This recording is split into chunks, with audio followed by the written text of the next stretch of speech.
Hello, this is Josh, Dream Body Clinic, and today I want to talk a bit about quality control. This is one of those things that I think people think about and are curious about with mesenchymal stem cells, with MUSE cells, any sort of stem cell, especially in Mexico. Look, I'm American, grew up there. I've lived here for 17 years in Puerto Vallarta, been running Dream Body Clinic for almost 13, been doing stem cells for about 9 years.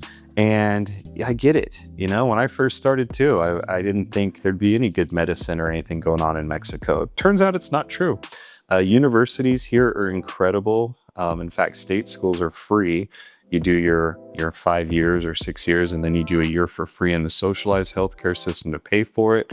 And not just that, but there's a lot to it that makes it very good. It's very hands-on. It's very in-depth. It's not like you're getting a worse education here. So doctors are incredible, dentists are incredible, healthcare professionals, incredible, nurses, unreal. It's great. And people don't think that. The problem is when you start looking into the quality and just the mentality here, people tend to cut corners. And that's what we learned when we first started doing stem cells. We worked with an outside lab, did that for not very long because we realized quality control wasn't there. The sterility, the making sure things are right, So we built our own lab, we built our own facility, did that and implemented our own lab so we could do it the right way. And that's what we've got. The big things to look for that everybody always says, how many passages do you go to? I mean, that's important, but it's not that important. Not like the way people try to make it out to be. Yes, every time a cell replicates and goes through passages, they get lazier. They send out fewer exosomes, fewer cytokines, chemokines. The signals they send to communicate, they get a little weaker, but we're talking such a minuscule difference, it makes virtually no difference. What does matter is when you get to like about the 10th passage, then the cells, you look them under the microscope, instead of being these nice, small, perfect circles, they start looking way big, or they look kind of oblong and misshapen. And that's the problem. People always want to think that things just evolve and get better. Well, in biology, they tend to devolve and get worse. So the further you go, it's a copy of a copy of a copy. It's going to get worse over time. So you can't go so far. So look, most clinics out there, I don't think anyone ever has gone past the 9th round. We only go to the 5th round, and the first 3 passages are just isolating the stem cells because they adhere to the plastic of the flask. So passage 1, they're adhering, the other cells are, I guess let me take a step back. You dissect the umbilical cord and placenta, you start centrifuging, you're separating the tissue from the cells with collagenase, and then you're taking that and spinning it further, what's called the pellet. This little white pellet you put in there from centrifugation, you put that in your flask, you add the culturing medium, it starts replicating, the MSCs start growing, and they adhere, like let's pretend this is the surface of the flask, they adhere to it, they stick to it. It's like an ivy growing up a house, they hold on. Where the other cells are free bound in the fluid. So after passage 1, and all that means is that they've eaten through the culturing medium. So now you're left with MSCs and whatever residual cells are left. We do what's called an enzyme flush. Put in this specialized enzyme solution, it flushes that out. And now you've got MSCs, but one passage doesn't clear it completely. It's just like washing a dish in your sink. You're going to have some left over. So now you go to passage 2. Do the same thing. Passage 3. By then, you've got pure isolated mesenchymal stem cells. And then we go 2 more past that. So the whole passage thing and all this and people using that as an argument's ridiculous. What matters, and I should have got to this quicker, is not just the quality control, but how it's processed and the sterility. I've seen labs, or people call labs, where it's just a hood. In a hood, look, a hood it looks like this. It comes up over and it filters air and you work within it. That's where the biologists work. That's where they process. So we're dissecting the umbilical cord in that. They're inside the hood because it's called rated ISO 5. ISO stands for International Standards of Operation. So for the whole world, it's the same not regulations, but standards, right? And biology, these sort of labs have very high standards. The highest standards are actually for aerospace. My dad had a big aerospace company, and geez, you should have seen what the ISO ratings inspections took. It's nuts. And what the way they measure it, the main thing is the particles in the air. So you got to make sure no particles, because that's what can lead to infection or other problems.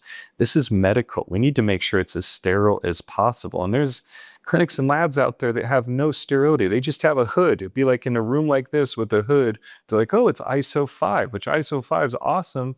But if the room you're in is not ISO rated and it's just an open room with the, fan in it, well, that's going to be filled with particles. That's just nature. There's stuff floating all around you can't see. So with our lab, you enter ISO 9. Then the changing room, you're looking at ISO 8. Then you go through an air shower, it blows all this air on you and sucks it through a HEPA filter, what's blown, so any particles get sucked off. You're all in this big spacesuit looking thing going in, and now you enter ISO 7. So our lab, the whole lab is ISO 7, and then our biologists work in an ISO 5 area. So beyond sterile, no issues. We are the only ISO rated lab that I know of in Mexico. The only other ISO rated lab I've even heard of is Dr. Riordan in Panama. I mean, it's crazy people don't do this because they've been so lucky that, you're not hearing about infections all the time, but there have been some real horror stories in the United States. I was talking with a patient the other week and they were doing the intradiscal injections for with stem cells into discs, which we don't do anymore. We tried it in the past, never really worked better. Well, it worked, but not better than going in like intramuscularly. But my point is, I mean, this patient nearly he ended up with a nasty infection in the disc that nearly paralyzed him because the infection got so bad. I mean, you have to be so careful. You need sterile cells, sterile environment. There's a real famous case in Florida. This doctor was administering MSCs that were fat derived. You don't have to be a doctor to know that you store toxins in fat and you can derive them from that. But in the US, you can't fully isolate. And what they don't tell you is less than 1% of that fat solution is mesenchymal stem cells. And she was injecting into eyeballs and blinded a few people. This isn't to scare you. It's just to let you know that it's crazy. But most of the real bad horror stories and infection things have happened in the United States with places that claim to be doing it right and weren't. So we don't just claim it. We back it up with proof. We've got all of our licenses on the site. We've got all of our ISO rating and everything there. So this is the best lab possible with the highest quality, with the best materials. We bring in almost all our materials from the US or Switzerland to process this. And it's a big part of the cost, If you look at our prices compared to like the other main competitors, you'll see we're a fraction of the cost. And people ask us, why are you so cheap? Well, we wanted to be the best quality possible. We wanted to help as many people possible at the best price possible. I don't have to make, $10,000, $20,000 profit off a single patient to keep in business. And we've got a lot of employees. We've grown to almost 50 employees. We've got like 6 biologists. I've got 3 chemists. I've got we've got 3 full-time doctors, a bunch of other doctors, specialists that work part-time. We've got 8 drivers that help transport people, a whole building security team, all kinds of stuff, that accountants, in outside reps that help too. I mean, it's pretty crazy how many people we have, and we've still been able to keep costs down, even though we bring in the best materials from abroad. But that's because we're not trying to just make this hey, let's get 1 or 2 patients and that makes our month. No, we want to help as many as we can. And some of these others have gone kind of crazy with it. Now, there's big costs to build it. We built the lab from scratch. We bought an old hotel and converted into our hospitals. We've got a hospital. We've got an MRI here.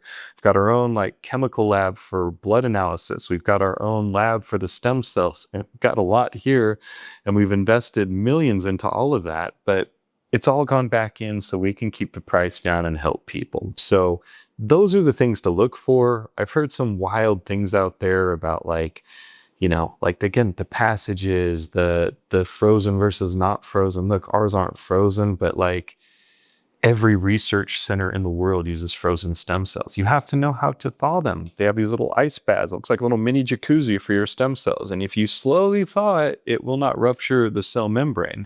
You can still rupture it just from freezing. Just imagine throwing a Coke in the freezer. It does expand. I don't think that's good for the cells, so that's why we avoid freezing. But, if the doctor just holds the vial in his hand and thaws it and injects it, you probably got dead stem cells, or at least half of them are dead. That's what I think it was Regenex did studies on that with Utah Cord Labs, and that's what they found. like minimum 50% die off, probably more. So let's just avoid that. No frozen cells. Let's make sure we have enough incubators. If you're culturing stem cells, you got to have enough incubators to do it. And you start asking those questions and, people quiet up real quick, because most of these, smaller labs and such, they're just selling to doctors all over. The quality control's not there. They don't even have enough incubators. They don't even have enough room to process. And if they don't have enough incubators, better believe they're probably going up 8, 9 passages and freezing cells to be able to provide. We treat around 100 patients, maybe sometimes up to 150 per month. And with that, we have to have a huge lab filled with incubators, filled with, the biologists working 24/7 pretty much doing all this. It's a lot to keep up with, and you can't cut corners to do that. So it's a long video, I'm sorry, but quality control is what matters. Those are the things to look for and ask for, because, it seems like everybody wants a marketing advantage, and my marketing advantage is that I care. I want to help you or whoever comes to us. You don't care about these, like some celebrity coming or this and that. And we've had celebrities come. We've had very important people come, and we take their privacy is a key component. Like, I don't care about marketing with their word or whatever just to give them some free stem cells. Those are the people that can afford it anyway. Like, let's heal them. They'll tell all their friends and family, and I'd prefer to have that than some celebrity driving up my cost because I got to give free cells to all these influencers or people. Don't do that. I just want to help, want to keep it straight. Prices are laid out on the site. Everyone gets the same price. Everyone gets the same process. And that way everyone gets the best. It isn't like, hey, this guy gets better than that guy or this lady and that. No, we treat everyone as best as we can. So if you'd like to get stem cells or MUSE cells or human growth hormone or testosterone or all the fun things we offer, check out www.dreambody.clinic. We also have the new site for MUSE cells, www.dbcmusecells.com. Take a look at those. And if you got questions, call me. Look, I take the calls. You're going to talk with me most likely. I've had people help in the past and they don't really care. I don't like that. I'm not here to sell you anything. I'm here to give you the information. And if you want to do it, I will help you in every way I can. If you don't, totally fine. This isn't right for everyone. In fact, we turn down a lot of people it's not right for. So call us toll free at 888-704-3977. I'm Josh. Happy to help.